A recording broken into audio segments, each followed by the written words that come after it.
Wisnuwardana muncul sebagai sosok misterius dalam lembaran sejarah yang mengilhami berbagai versi cerita.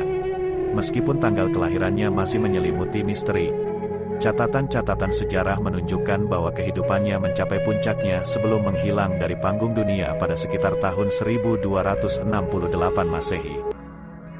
Kisah tentang Wisnuwardana tidak hanya terjalin dalam satu, tetapi dua sumber sejarah utama, Kitab Negara Kertagama dan Pararaton. Dua naskah ini memperkaya narasi tentang masa kejayaan Kerajaan Singasari dan awal mula berdirinya Kerajaan Majapahit. Dalam perjalanan sejarah, Wisnuwardana tidak hanya dikenal sebagai seorang raja, tetapi juga sebagai figur yang memberikan kontribusi penting dalam dinasti yang menjadikan dirinya cikal bakal bagi keberlangsungan Kerajaan Majapahit. Dia adalah ayah dari Kertajaya, raja terakhir Singasari, sekaligus kakek dari Raden Wijaya, yang kemudian menjadi pendiri Kerajaan Majapahit.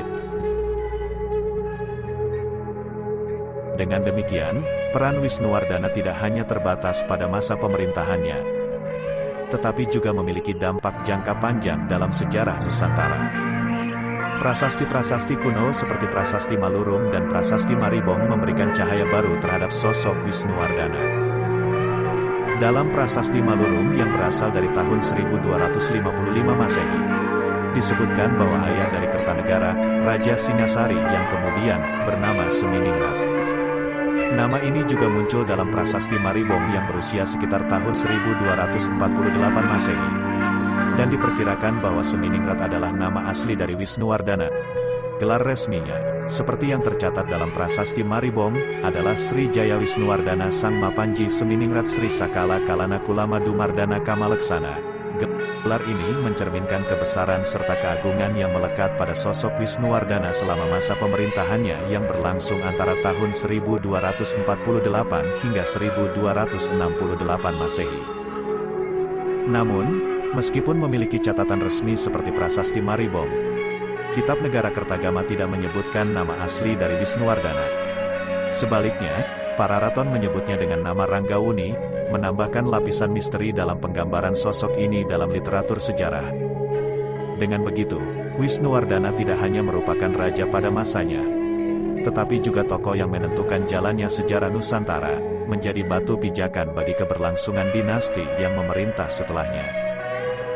Meskipun Negara Kertagama dan Pararaton menggambarkan kehidupan Wisnuwardana dengan sudut pandang yang berbeda, keduanya setuju bahwa Wisnuwardana adalah putra Anusapati, keturunan dari Tunggul Ametung dan Ken Dedes, sebuah warisan kebangsawanan yang menghidupkan kembali kekuatan dan intrik dalam lingkaran kerajaan.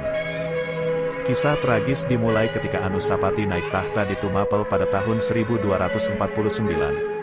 Hanya untuk dihentikan secara mendadak oleh tangan pembunuh Tojaya, anak Ken Arok dengan Ken Umang. Selir kerajaan, Anusapati meninggalkan warisan berupa putra, Ranggawuni atau Wisnuwardana, yang menyaksikan kekuasaan jatuh ke tangan Tojaya, penguasa baru Tumapel. Namun, kekuasaan seringkali menjadi panggung untuk intrik dan pengkhianatan. Pada tahun 1250, Pranaraja, seorang pembantu Tojaya, mempermainkan kisah dengan menuduh keponakannya, Ranggawuni dan Mahisa Cempaka, sebagai ancaman bagi tahtanya. Namun, upaya untuk menghilangkan mereka terhalang oleh keberanian Panji Pati-Pati, pegawai istana yang setia, sehingga rencana kejam tersebut gagal. Pertarungan kekuasaan membawa perubahan dramatis. Lembu Ampal, yang semula diutus untuk mengeksekusi Ranggawuni dan Mahisa Cempaka, justru memilih untuk berpihak pada mereka setelah melihat keberanian mereka dan dukungan dari pegawai istana. Pemberontakan yang dipimpin oleh Ranggawuni dan Mahisa Cempaka berhasil meruntuhkan kekuasaan Tojaya, mengakhiri hidupnya dalam pelarian yang sia-sia di desa Katanglumbang. Dengan kemenangan mereka, Ranggawuni naik tahta di Singasari dengan memakai gelar Wisnuwardana, menandai awal dari masa keemasan yang baru. Sementara Mahisa Cempaka, dengan keberanian dan warisan darah Ken Arok, menjadi Ratu Angabaya dengan gelar Narasimhamurti, membawa kekuasaan dan keberanian dalam gelar yang diwariskan dari para pendahulunya. Dalam gelombang intrik dan pengkhianatan, kekuasaan seringkali mengalami perubahan tak terduga. Namun ketabahan dan loyalitas tetap menjadi pilar yang kokoh bagi mereka yang memegang kendali.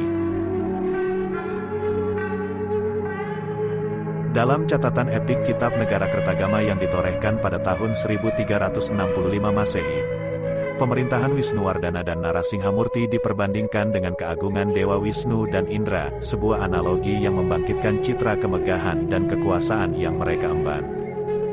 Namun, jalan menuju tahta tidak selalu lurus dan jelas. Wisnuwardana, berbeda dengan Narasinghamurti, menapaki tahtanya dengan menggantikan Anusapati pada tahun 1248 Masehi, bukan menggantikan Tohjaya, sebagaimana yang disebutkan dalam Kitab Negara Kertagama. Kejelasan ini juga terangkum dalam prasasti Mula Maluru, yang menunjukkan bahwa Tohjaya adalah Raja Kadiri, bukan Tumapel atau Singasari. Pena sejarah semakin meneguhkan naiknya Wisnuwardana ke puncak kekuasaan pada tahun 1248 Masehi. Sebagaimana tercermin dalam prasasti Maribong, dengan langkah mantap, Wisnuwardana meresmikan Singhasari sebagai ibu kota kerajaan Tumapel, menggantikan Kutaraja yang telah mengenakan mahkota sebelumnya. Keputusan yang tak kalah penting adalah penobatan putranya, Kertanegara, sebagai Raja Singhasari pada tahun 1254 Masehi. Tindakan ini tidak hanya mengukuhkan dinasti, tetapi juga menciptakan pondasi bagi masa depan kekaisaran. Tidak kurang hebatnya, Kitab Negara Kertagama dan Pararaton sama-sama mencatat perlawanan sengit Wisnuwardana terhadap pemberontakan Linggapati di Mahibit sekitar tahun 1252 Masehi. Kegigihan dan keberanian raja dalam menumpas pemberontakan ini memberikan landasan yang kuat bagi kestabilan kerajaan. Namun, takdir tidak pernah memihak siapapun dari panggilan kematian. Wisnuwardana menutup mata pada awal tahun 1270-an. Meninggalkan legenda dan warisan yang langgeng, penghormatan atas jasanya terpampang dalam ritual khusus. Di Waleri, ia dicandikan sebagai Siwa, sedangkan di Jajagu, sebagai Buddha, perpaduan spiritualitas yang mencerminkan kedalaman jiwa dan kebijaksanaan sang raja dalam menjalani kehidupan dan kepemimpinannya. Dendam telah terbalaskan, dan Ranggauni, putra Anusapati keturunan dari Tunggul Ametung dan Ken Dedes, bangkit sebagai Raja Singasari, mengukir namanya dalam sejarah Nusantara. Ketika pertempuran mencapai puncaknya, Tohjaya, yang sebelumnya merenggut nyawa Anusapati, harus menanggung akibat dari luka-luka parah yang dialaminya. Dalam pelariannya yang putus asa, ia menyeret napas terakhir di desa yang tak dikenal, Katanglumbang, tempat yang rahasianya masih tersembunyi hingga kini. Dengan kekalahan Tohjaya, Ranggauni berhak memasuki tahta, dikenal dengan gelar kebesaran Wisnuwardana. Sementara Mahesa Campaka, putra Mahesa Wong Ateleng, bergabung dengannya dalam memimpin pemerintahan. Bersama Mahesa Campaka yang diangkat menjadi Ratu Anggabaya, Panglima yang bertugas menjaga keamanan, Singasari merasakan kedamaian yang luar biasa.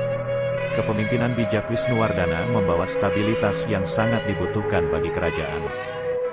Salah satu keputusan paling cerdas Wisnuwardana adalah menjadikan putranya, Kertanagara, sebagai Yuwa Raja pada tahun 1254. Sebagai pewaris tahta, Kertanagara mengemban tanggung jawab sebagai Raja Muda, yang suatu hari akan menggantikan ayahnya. Langkah ini tidak hanya meneguhkan kedaulatan dinasti, tetapi juga menciptakan fondasi yang kokoh bagi kelangsungan pemerintahan. Wisnuwardana memimpin Singasari dengan tangan bijaksana dari tahun 1248 hingga 1268, menjadi satu-satunya raja yang meninggal dengan damai.